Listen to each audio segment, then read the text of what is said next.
حضرات گرامی، 11ویں شریف کا مہینہ ہے،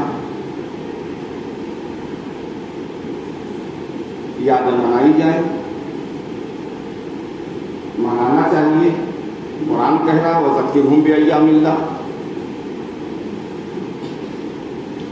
عرس ہونا چاہیے، عرس میں جانا چاہیے، عرس میں آنا چاہیے۔ آراس کے فوائد ہیں، ایمان و عمل مضبوط ہوتا ہے۔ اب کوئی کہے کہ وہاں پر کچھ غیر شرعی رسمیں ہیں،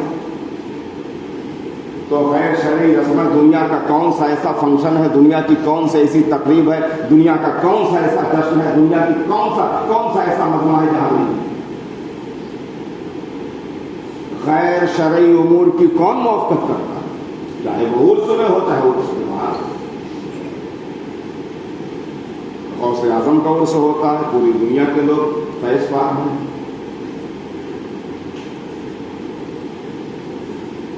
عمل کی توفیق ہوتی ہے، برائی سے کنارہ کشی کا جذبہ پیدا ہوتا ہے، عرس کے بہت فوائد ہیں۔ مگر ایک بات بتائیے، جب ہمارے علاقے میں ہر چیز کی کمیٹی ہوتی ہے، عرس کمیٹی ہے، پروگرام کمیٹی ہے، جلسہ کمیٹی ہے، جلوس کمیٹی ہے، لنگر کمیٹی ہے، قوالی کمیٹی ہے، جب ہر قسم کی کمیٹی ہوتی ہے تو ایجوکیشن کمیٹی ہمارے یہاں کیوں نہیں ہوتی؟ ان کی تعداد کیوں کم ہے؟ ایجوکیشن کمیٹیاں کیوں نہیں لوگ بنا رہے ہیں؟ آپ اس میں جائیں، بے شک جانا چاہیے، یادیں منانا چاہیے، روک نہیں ہے، قرآن کا آرڈر ہے وَذَكِّرْهُمْ بِأَيَّامِ اللَّهِ، لیکن ساتھ ہی ساتھ اس بات کا خیال رکھیں کہ جس ولی و بزرگ کے عرس میں جائیں تو اس کی تعلیمات کو بھی گلے سے لگائیں اور ان کی تعلیمات کو، ان کے کردار و عمل کو لے کر آئیں اور اپنی زندگی میں داخل کریں۔ میں مانتا ہوں آپ غوث پاک کو مانتے ہیں، سر تسلیم ہم ہیں، غوث اعظم کے آپ عاشق ہیں، چاہنے والے ہیں، پوری دنیا میں ان کے چاہنے والے ہیں۔ غوث اعظم کو آپ نہیں مناتے، آپ ان سے عشق نہیں کریں گے تو کون عشق کرے گا؟ ان کی یاد آپ نہیں منائیں گے تو کون منائے گا؟ ان کی یاد منانا تو قسمت والوں کا کام ہے۔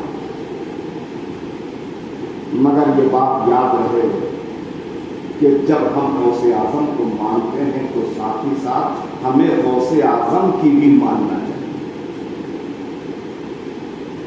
غوث اعظم کی بھی ماننا چاہیے۔ اب یہی پر تمام کا ڈفرینس ہے، ہم غوث اعظم کو تو مانتے ہیں، مگر غوث اعظم کی ماننے پر جب بات آتی ہے تو وہاں پرسنٹیج کم ہو جاتا ہے۔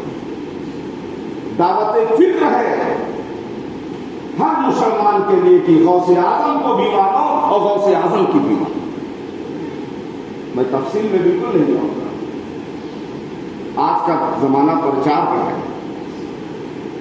آج کے اس ماحول میں اولیاء کرام اور صوفیاء کرام کی زندگیاں اور ان کی جیونی لوگوں کے سامنے رکھیے، سمجھائیے، ان کے اخلاق کو، ان کے کردار کو دکھائیے۔ آج کے اس بدلتے ہوئے بھارت میں غوث اعظم کی سیرت کو لوگوں کو بتائیے۔ غوث اعظم کی زندگی نے ہمیں بتایا ہے کہ اے لوگوں، کامیابی پرچار سے نہیں ملے گی، کردار سے ملے گی۔ ان کے کردار کو اپنی زندگی میں داخل کرنے کی ضرورت ہے، اور ان کے کردار و معمولات کی کچھ جھلکیاں آپ دیکھ لیں، پھر اس کی تفصیل میں کسی اور جمعہ میں کروں گا۔ نمبر 1، غوث اعظم کا سب سے زیادہ فوکس، سب سے زیادہ توجہ ان کی ایجوکیشن کے لیے۔ مادرزاد ولی مدرسے میں پڑھنے کے لیے گئے، آواز آتی تھی اللہ کے ولی کے لیے، افسحوا لولی اللہ، اللہ کے ولی کے لیے جگہ کشادہ کر دو۔